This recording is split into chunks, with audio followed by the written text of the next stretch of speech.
নমস্কাৰ মৰমৰ ছাত্ৰ ছাত্ৰী আৰু মোৰ বন্ধু বান্ধৱীসকল, আহোম ক্লাছেছ ইউটিউব চেনেলটোত আপোনালোকৰ স্বাগতম জনাইছোঁ। আজি মই তোমালোকৰ কাৰণে লৈ আহিছোঁ ক্লাছ 7ৰ ছ'চিয়েল ছায়েন্সৰ লেচন নম্বৰ 12।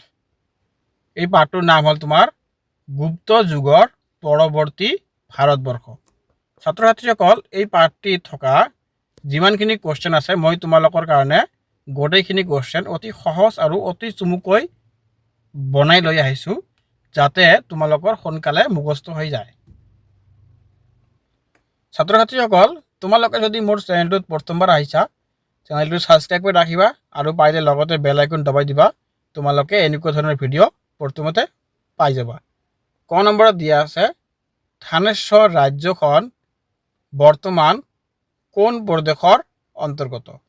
ইয়াৰ উত্তৰটো হ'ব, থানেশ্বৰ ৰাজ্যখন বৰ্তমান হাৰিয়ানা প্ৰদেশৰ অন্তৰ্গত। খ নম্বৰত দিয়া আছে, হৰ্ষবৰ্ধনৰ ৰাজসভাৰ কবিগৰাকীৰ নাম কি? ইয়াৰ উত্তৰটো হ'ব, হৰ্ষবৰ্ধনৰ ৰাজসভাৰ কবিগৰাকীৰ নাম আছিল বাণভট্ট। গ নম্বৰত দিয়া আছে, ইলোৰাৰ কৈলাশনাথ মন্দিৰ কোনে সজাইছিল? ইয়াৰ উত্তৰটো হ'ব, ইলোৰাৰ কৈলাশনাথ মন্দিৰ ৰাষ্ট্ৰকূট ৰজাৰ প্ৰথম কৃষ্ণই নিৰ্মাণ কৰিছিল। ঘ নম্বৰ দিয়া আছে, চোল বংশৰ শ্ৰেষ্ঠ ৰজাজনৰ নাম কি? ইয়াৰ উত্তৰটো হ'ব আমাৰ চোল বংশৰ শ্ৰেষ্ঠ ৰজাজনৰ নাম আছিল ৰজা ৰাজ। ঙ নম্বৰত দিয়া আছে, গংগাই কুণ্ড চোলপুৰম নগৰ কোনজন চোল ৰজাই নিৰ্মাণ কৰিছিল? ইয়াৰ উত্তৰটো হ'ব, ৰজা ৰাজৰ পুত্ৰ ৰাজেন্দ্ৰই নিৰ্মাণ কৰিছিল।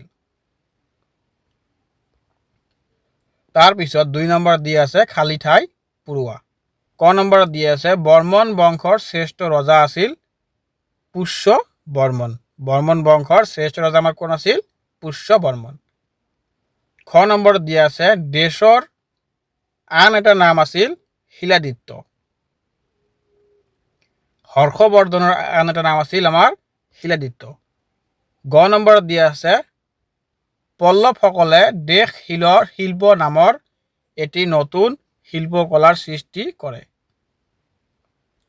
ইয়াৰ উত্তৰটো হ'ব দ্ৰাবিড়। ঘ নম্বৰত দিয়া আছে, এলিফেণ্টা আৰু দেশ মন্দিৰসমূহত ৰাষ্ট্ৰকূট শিল্পৰ নিৰ্দেশন পোৱা যায়। ইয়াৰ উত্তৰটো হ'ব আমাৰ মালখেদৰ।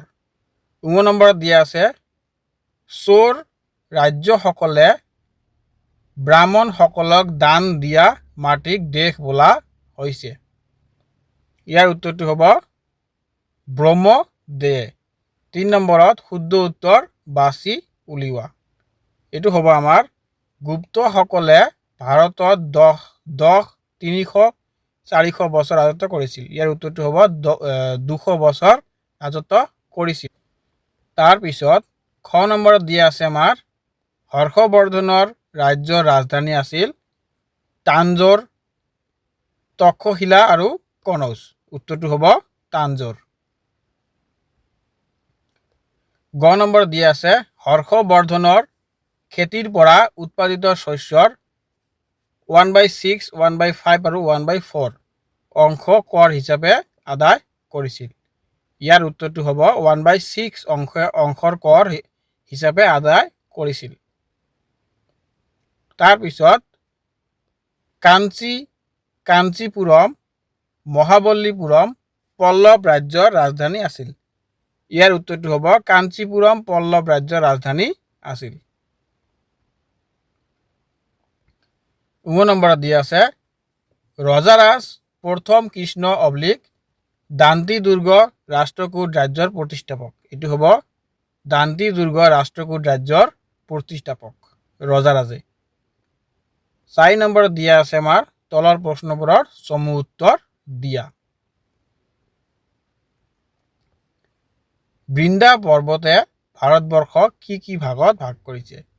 বৃন্দা পৰ্বতে ভাৰতবৰ্ষক 2টা ভাগত ভাগ কৰিছে, উত্তৰ ভাৰত আৰু 2 নম্বৰ, এইটো ইয়াত হ'ব 2 নম্বৰ দক্ষিণ ভাৰত। খ নম্বৰত দিছে আমাৰ থানেশ্বৰ ৰাজ্যৰ লগত একত্ৰিত হোৱা ৰাজ্যখনৰ নাম কি? এইটো হ'ব আমাৰ কনৌজৰ লগত একত্ৰিত হৈছিল। তাৰপিছত পল্লৱ শাসকসকলৰ প্ৰধান অৱদান দুটা কি কি? এইটো উত্তৰ হ'ব শিল্পকলা আৰু সাহিত্য সংস্কৃতি। ঘ নম্বৰত দিয়া আছে আমাৰ ৰাষ্ট্ৰকূটসকলৰ শাসক কালত কি কি ভাষাৰ বিকাশ হৈছিল? এইটো হ'ব সংস্কৃত আৰু প্ৰাকৃত ভাষাৰ বিকাশ হৈছিল। ঙ নম্বৰত দিয়া আছে কোন ৰজাৰ শাসনকালত পঞ্চায়তী ৰাজ ব্যৱস্থাৰ প্ৰতিষ্ঠাৰ পথ মুকলি হৈছিল? ইয়াৰ উত্তৰটো হ'ব আমাৰ প্ৰথম পৰান্তকৈ প্ৰতিষ্ঠাত পথ মুকলি হৈছিল। 5 নম্বৰত দিয়া আছে 50টা মান শব্দৰ ভিতৰত লিখা। ক নম্বৰত দিয়া আছে আমাৰ হৰ্ষবৰ্ধনৰ শাসন পদ্ধতি। উত্তৰত দিয়া আছে সম্ৰাট হৰ্ষবৰ্ধন এজন ধৰ্ম নিৰপেক্ষ ৰজা আছিল।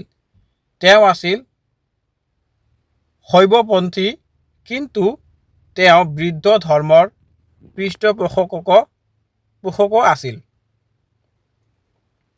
বৌদ্ধ ধৰ্মৰ প্ৰচাৰৰ বাবে তেওঁ বৌদ্ধ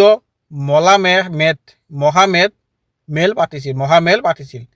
হিন্দু ধৰ্মৰ বাবে মঠ মন্দিৰো নিৰ্মাণ কৰিছিল।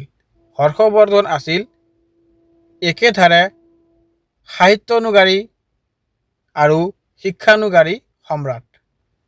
ছাত্ৰ ছাত্ৰীসকল তোমালোকে ইয়াৰ পৰা লিখিলে হৈ যাব আৰু বেছি লিখিব নালাগে, ইমান ডাঙৰ লিখিব নালাগে। খ নম্বৰত দিয়া আছে হৰ্ষবৰ্ধনৰ ৰাজহ ব্যৱস্থা। উত্তৰত দিয়া আছে আমাৰ সম্ৰাট হৰ্ষবৰ্ধনে তেওঁৰ বিশাল ৰাজ্যখন সুশৃংখলভাৱে শাসন কৰিবৰ বাবে কেইবাটাও ভাগত ভাগ কৰিছে। ৰাজ্যখনক প্ৰদেশভুক্তি, বিষয়, গাঁও আদি ভাগত ভাগ কৰিছে। আজিকালিৰ নিচিনা এই বিভাগবোৰৰ শাসন চলোৱাৰ বাবে মন্ত্ৰী, বিষয়া আদি নিয়োগ কৰিছিল। তাৰপিছত হৰ্ষবৰ্ধনে কৃষক আৰু ব্যৱসায়ী